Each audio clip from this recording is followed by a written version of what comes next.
जिनकी यहाँ संपदा की कमी होती है, वैभव की कमी होती है, लक्ष्मी की कमी होती है, प्रतिष्ठा की कमी होती है, धन की कमी होती है, उसके लिए ध्यान दीजिएगा। बहुत सुंदर संवाद चल रहा है, बहुत ध्यान देने वाली बातें। छोड़ मत देना, एक लोटा पानी बिल्कुल मत छोड़, जपे जा, लगे जा, करे जा। अगर तेरे घर में लक्ष्मी नहीं आ रही हो तो कमल गट्टे को पानी में डाल, शिव जी को चढ़ा करा। कमल का फूल बाजार में मिल रहा हो, जब तक कमल का पुष्प बाजार में मिले तब तक एक कमल का पुष्प। महाराज, कोई बच्चा एग्जाम में बैठ रहा है, सीए की पढ़ाई कर रहा है, कोई बहुत बड़े एग्जाम में बैठा, पास हो ही नहीं रहा, बहुत हार गया, बेलपत्री की माला चढ़ाई। पर बेलपत्र की जो माला है वो केवल प्रदोष पर चढ़ती है, श्री हनुमान जी महाराज। आप बेलपत्र की माला चढ़ाओ, 108 बेलपत्र आप श्री शिवाय नमस्तुभ्यम मंत्र का जाप कर कर, डांट लगाकर भगवान श्री हनुमान जी महाराज के सामने पहुंचकर माला को सीधी रखकर, जो व्यक्ति एग्जाम में बैठ रहा है, नौकरी के लिए, अन्य पढ़ाई के लिए, अगर कंपटीशन एग्जाम में भी बैठ रहा है, तो माला को हनुमान जी महाराज, और हनुमान जी कौन से होना चाहिए? पूर्वमुखी। हनुमान दक्षिण मुखी नहीं चाहिए, पूर्व में जिन हनुमान जी का मुख हो वो माला ऐसी समर्पित कर कर, हनुमान चालीसा का पाठ कर कर, 3 बार स्मरण कर कर माला श्री हनुमान जी को पहना दीजिए। ऐसा कोई एग्जाम नहीं जिसमें से आप निकल ना पाए महाराज, पर करना आपको पड़ेगा। और प्रयास जहां तक हो सके प्रदोष काल में अगर चढ़ाएंगे तो ज्यादा फलदायी रहेगा, प्रदोष काल में। तीसरी है आंकड़े की माला महाराज। आंकड़े के पत्ते की जो माला होती है, ये माला कार्य की सिद्धि के लिए होती है। इसमें एक एक आंकड़े के पत्ते पर सीताराम लिखा जाता है, मात्र एक पत्ता ऐसा होता है जिस पत्ते पर सीताराम नहीं लिखा जाता। 108 पत्ते में से एक पत्ता, बस उस पत्ते को हथेली में रखकर उल्टा हाथ आपको रखना है और अपनी कामना कर कर उस पत्ते को बांध देना है। ये जरूरी नहीं है कि 25 के बाद बांधो, 50 के बाद बांधो या 100 के बाद बांधो, आपकी मर्जी पड़े, उस खाली पत्ते को कहीं पर भी बांध दीजिए और उस माला को अपनी कामना कर कर श्री हनुमान जी महाराज को समर्पित कर दीजिए महाराज। इसके लिए कोई तिथि, कोई दिन, कोई वार निश्चित नहीं है। बस ये माला जब हनुमान जी को चढ़ जाए तब एक घी का और एक तेल का दिया हनुमान जी के सम्मुख में लंबी बाती का लगा देना है महाराज। एक घी का, एक तेल, और अपनी कामना कर कर आप आ जाइए। आपकी वो कामना 2.5 महीना या 3 महीना, इससे ज्यादा नहीं जाएगा, वो कामना बाबा पूरी करेगा, क्योंकि शिव और हनुमान ये सब एक ही स्वरूप है। कोई व्यापार नहीं चलता हो, दिक्कत आ रही हो, तो हनुमान जी के दूसरे नंबर का भाई गतिमान का स्मरण करो। हनुमान जी के उल्टे पांव का सिंदूर लाकर गतिमान का नाम लेकर स्वस्तिक बना दिया जाए व्यापार वाली जगह पर, तो व्यापार अच्छा चलने लगता है महाराज। कोई व्यक्ति पैसा खा गया, नहीं दे रहा, बहुत परेशान हो गए, मांग मांग कर दे गए, नहीं दे रहा, हाथ जोड़ लिया, पांव जोड़ लिया, सब कुछ कर लिया, नहीं दे रहा, तो हनुमान जी के तीसरे नंबर का भाई रतिमान, रतिमान, गतिमान, रतिमान, रतिमान का नाम लीजिए। पीपल के पत्ते पर लाल सिंदूर से जो व्यक्ति पैसा लेकर गया उसका नाम लेकर बहते हुए पानी में अपनी कामना कर रतिमान का नाम लेकर छोड़ दीजिए। 15 दिन में रतिमान ऐसी उतावली मचाता है कि उसको हाथ जोड़कर वो खुद फोन लगाकर बोलता भैया तेरा मैं पैसा लौटा दूंगा। रतिमान का स्मरण किया जाता है। रतिमान, ध्यान दीजिएगा, हनुमान का एक स्मरण, पंचमुखी हनुमान का एक भाव महाराज। जैसे बहुत ज्यादा तकलीफ अगर व्यक्ति को हो गई है, बहुत कष्टमय जीवन चल रहा है, हार गए हर जगह से और तकलीफमय जीवन चल रहा है, तो पंचमुखी हनुमान का एक शिव महापुराण का और स्कंद पुराण का एक बड़ा सुंदर मंत्र है। उस मंत्र को आप सब एक बार हमारे साथ में बोलें। ओम नमो हनुमते रुद्र अवताराय सर्व शत्रु संहारणाय सर्व रोग हराय सर्व वशीकरणाय रामदूताय स्वाहा। बस इस मंत्र को हाथ में काली तिल लेकर, एक जौ लेकर और गूगल लेकर, थोड़ा सा उसमें गाय का घी डालकर, कंडे को या अग्नि को जलाकर इस मंत्र का 11 बार 21 बार जाप कर कर अपनी कामना कर कर छोड़ दीजिए। कैसा भी रोग हो, बीमारी हो, कष्ट हो, दुख हो, तकलीफ हो, 21 दिन के अंदर वो आनंद आना प्रारंभ कर देता है। इस मंत्र, स्कंद पुराण का, शिव महापुराण का ये मंत्र मूल पंचमुखी हनुमान। फिर निवेदन करूं मेरी जीजियों, कभी हिम्मत न हारिए। मेरे जीजाओं, मेरी बेटियों, बेटाओं, मेरी माताओं, मेरे भाई, मेरी बहनों, कभी हिम्मत मत हारो, कभी हिम्मत मत हारो।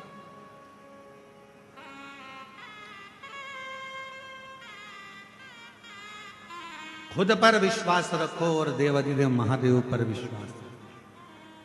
कितना समझाया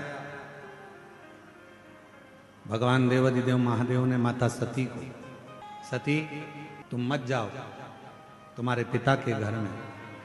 सती मां मानी नहीं, वहां कुछ प्राप्त होने वाला नहीं है। सती तुम्हें अपने पिता के घर में कुछ नहीं मिलेगा। सती माता ने कहा कि मैं पिताजी के घर में यज्ञ में जाऊंगी, वहां मुझे सब जानते हैं, पहचानते हैं, सब जानते पहचानते। जानना पहचानना ये अलग बात है। भगवान शंकर ने मां पार्वती जी को, मां सती जी को जो कहा वो आप भी अपनी जिंदगी में जरूर उतारिए। सती अपने पिता के घर मत जाओ, सती दक्ष प्रजापति के यहां मत जाओ, मेरा कहना मानना। सती कहती हैं कि वहां मेरी बहन है वो मुझे पहचानती है, वहां मेरा भाई है वो मुझे पहचानता है, मेरे पिता हैं मुझे पहचानते हैं, मेरी माता है वो मुझे जानती है। शंकर भगवान की ये कथा कर रही है। भगवान शिव सती से कहते हैं जान पहचान के ऊपर कभी मत जाना।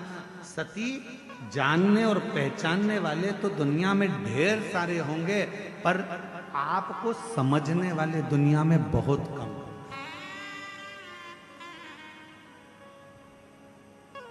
आपको समझने वाले कम।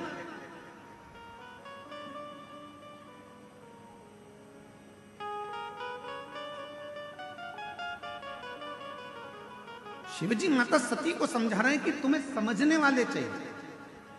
आज के ज़माने में दुनिया के लोगों की बहुत पहचान होती है, बोल देते हैं तुरंत। अगर अभी अभी हम कहें यहाँ पर बाहर कोई अच्छा, कोई बहुत वीआईपी व्यक्ति बाहर खड़ा हो, वीआईपी व्यक्ति के घर की उनकी धर्मपत्नी बाहर खड़ी हो, सिर पे बढ़िया पल्लू वल्लू ले लुआ के और पर्स मर्स टांग के, अंदर जान दे रहा है कि नहीं जान दे रहा है?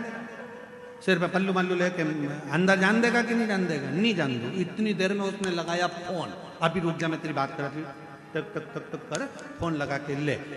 तो उन्होंने तुरंत जैसे ही नाम सुना, नाम सुनते से कह दिया अच्छा आप उनके घर से हो? भाभी जी जाइए, जाओ। अब जरा विचार करो, जरा सा फोन लगाया, नाम बताया और बाहर खड़े हुए किसी व्यक्ति ने, वो बाउंसर ने तुमको अंदर जाने दिया। नाम का इतना फल है, जरा विचार करो, पहचान का इतना फल है।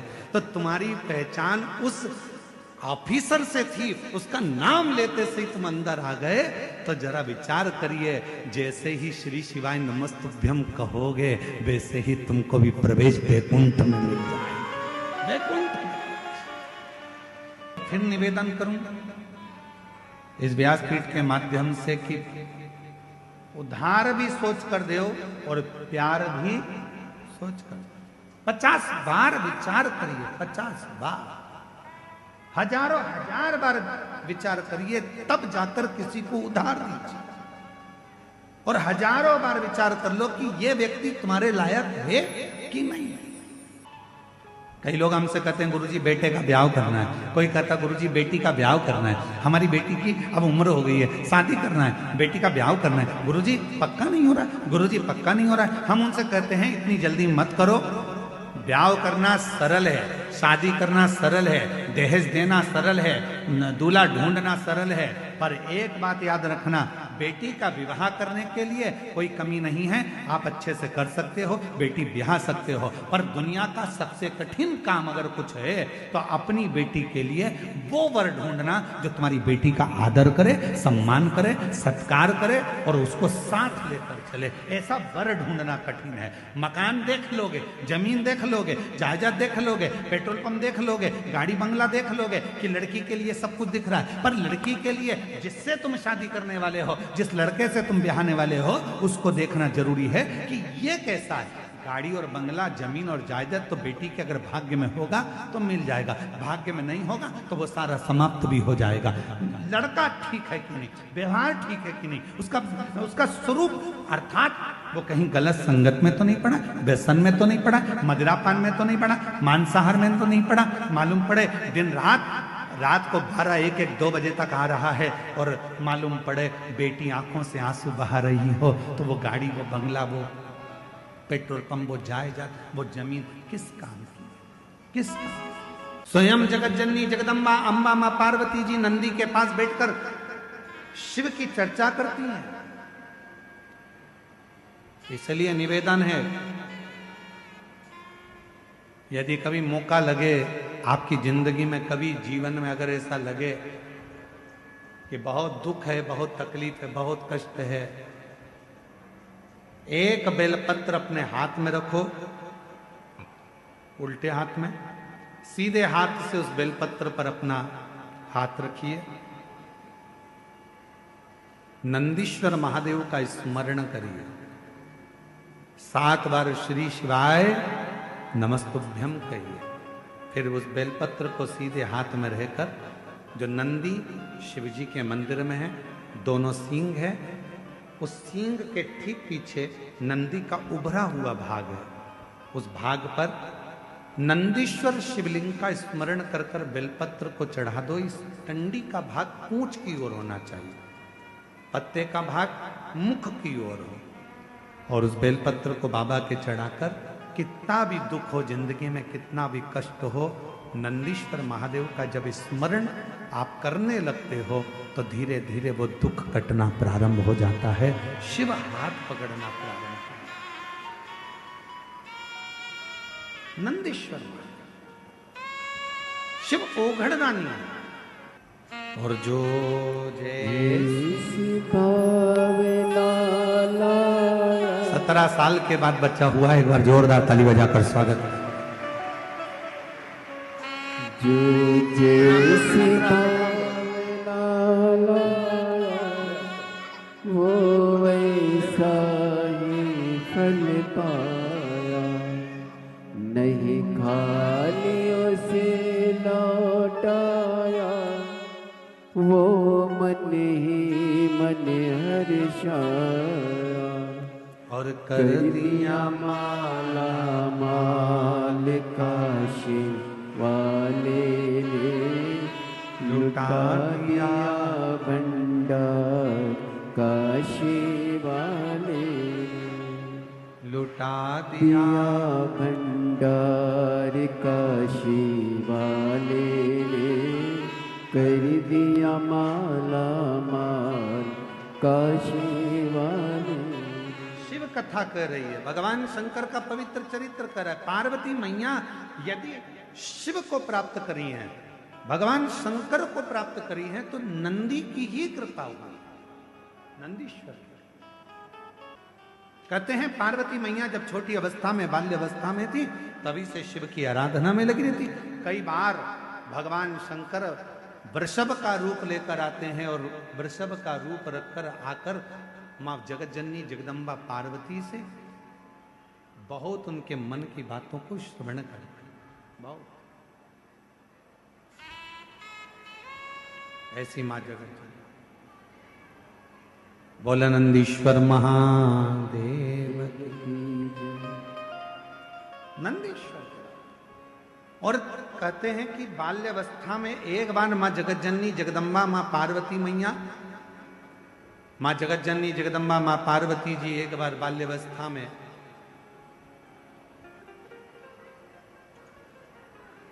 एक छोटे से वृषभ को देखकर, छोटे से नंदी को देखकर मां जगत जननी जगदम्बा अम्बा ने उनसे भी भगवान शंकर से मंगल विवाह की कामना करी थी, उनसे भी, और मंगल विवाह की कामना करी। महाराज आज वही शिव की आराधना का सुंदर